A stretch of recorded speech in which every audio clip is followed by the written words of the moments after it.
আমাকে ভয় পেও না, আমি নাগেশ্বর, তোমার কোনো ক্ষতি করব না। এত রাতে একা এই শিশু কোলে তুমি কাঁদছো কেন? কি হয়েছে তোমার?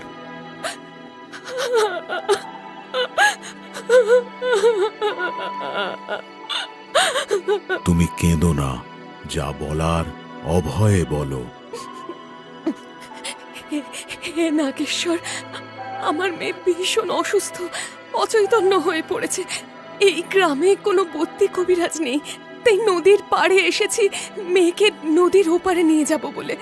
ওপারে যেতে পারলে আমি বদ্যি কবিরাজ পেয়ে যাব, তাহলে আমার মেয়ের চিকিৎসায় আবার সুস্থ হয়ে উঠবে, জ্ঞান ফিরে পাবে। কিন্তু কিন্তু ঘাটে এসে দেখি কোনো মাঝি নেই। এখন আমি কি করে নদী পার করব? মাঝি তো সেই ভোর না হলে এই ঘাটে আসবে না। অত দেরি করলে যদি ওর কিছু...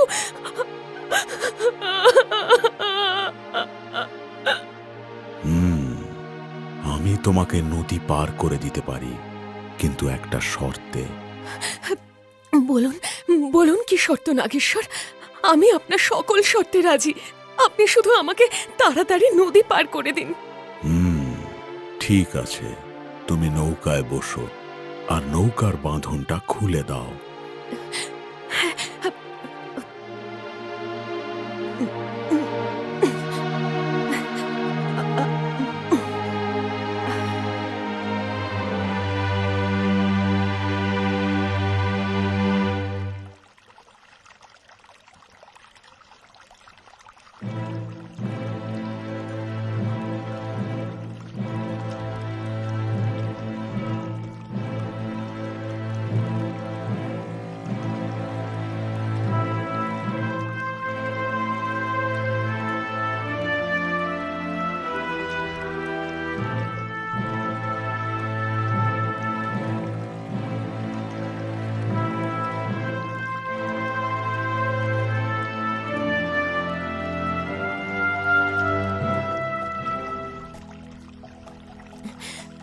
অসংখ্য ধন্যবাদ নাগেশ্বর।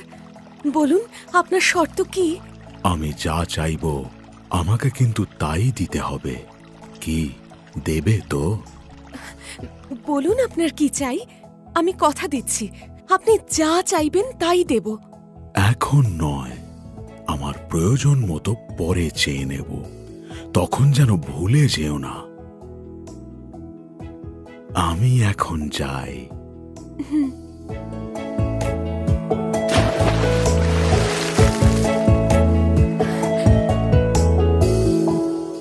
এই ঘটনার পর অনেক বছর কেটে গেছে। সাবিত্রীর মেয়ে সাবর্ণী শিশু থেকে যুবতী হয়েছে। মেয়ে মানুষ করা আর ঘর সংসার করতে করতে সাবিত্রী পঞ্চমুখী নাগেশ্বরের কথা প্রায় ভুলেই গিয়েছে। একদিন সাবর্ণী তার সখীদের নিয়ে নদীতে শখের বশে স্নান করতে আসে। আরে এই নে, এই নে তুমি রে।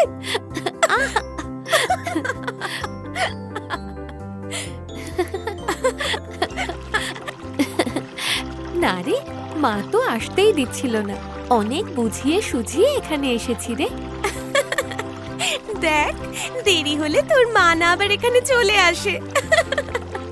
হ্যাঁ রে শ্রাবণী, তুই বহুদিন পর নদীতে স্নান করতে আসলি বল? হ্যাঁ, সেই ছোটবেলায় একবার এসেছিলাম। আর কথা বলে সময় নষ্ট করিস না, চল চল তাড়াতাড়ি জলে নামি চল।